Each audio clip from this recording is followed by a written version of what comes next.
Hey guys, back again. So today we're going to be doing the inlet manifold and exhaust manifold, and probably just plumbing up the radiator, getting it ready to be fired up. I don't think we'll get around to firing it up because we still need to get a throttle body gasket. The one that came off of this was no good, so we'll have to get one of them. So yeah, we'll take you through at the moment. So I got the inlet manifold gasket here. I don't think I'm going to seal this up. I think I'm just going to put it straight on. It should seal. So yeah, so we'll get that up on there. Give it a bit of a clean on the head and on the inlet manifold. It's already pretty clean anyway, I think. Yeah, it's already all clean, so we can just bolt them straight up. So I'll show you that in a second. Righto, so we got the inlet manifold on. So it's all bolted on. So it's got all nuts along the top of it with spring washers, and then all underneath, all bolts. There's also a bracket down in here. Zoom in. So there's a bracket, that black bit back here, it's a bracket that bolts up underneath the manifold. It's got two bolts in it, and they come through, so one of them comes through there and the other one's back underneath this plate. You got to get them from underneath. We got the thermostat housing all on. We put a bit of that Loctite number 3 on it, so that stuff's there again.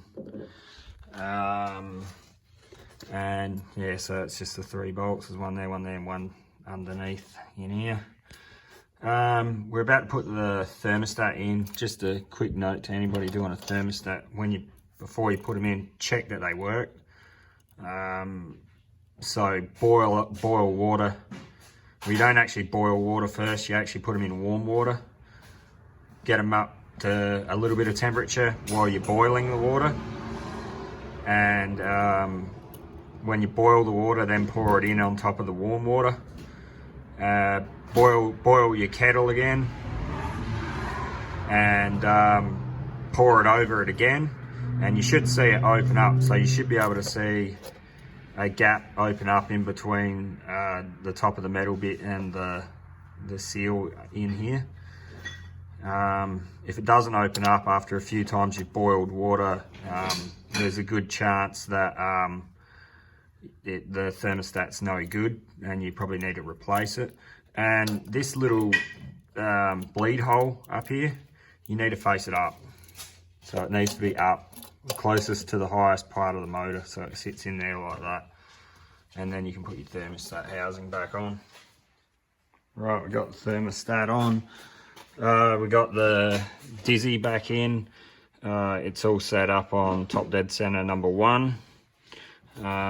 We haven't plugged the distributor in yet.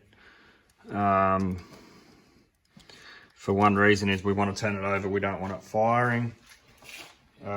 It won't fire because we don't have the fuel pump, and that's still coming. So we can turn it over, get oil pressure, make sure it's got good oil pressure. We'll make sure the oil light goes off. And then we'll put the spark plug wheel back in it, put the leads on it, plug the distributor back in.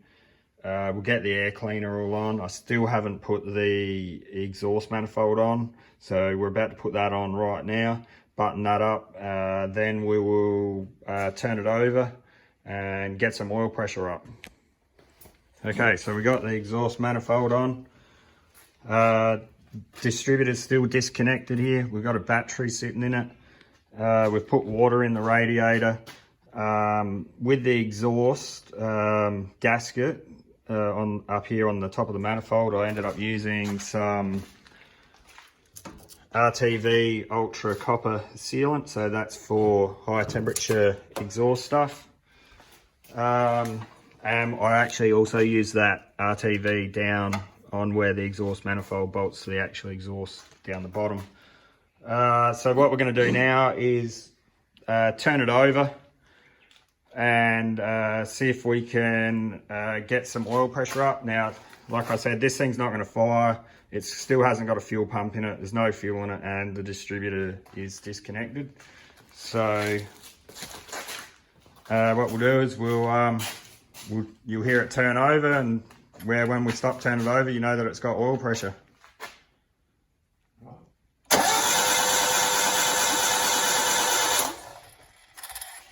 Yep, so we've got oil pressure. So now what we'll do is we'll put this, I've got some brand new spark plugs. We'll put the spark plugs back in it, connect the leads up, connect the distributor, put the rest of the air cleaner box on, and basically that'll be it for this one until we get a fuel pump. And we will get the fuel tank back in, get the pump in, get some fuel in it, and hopefully it'll fire up, and yeah, then we can set the timing on it. And well, basically you'll see it running hopefully in the next one. So thanks for sticking around if you made it this long, guys, and we'll see you in the next one. Have a good one. See you. Bye.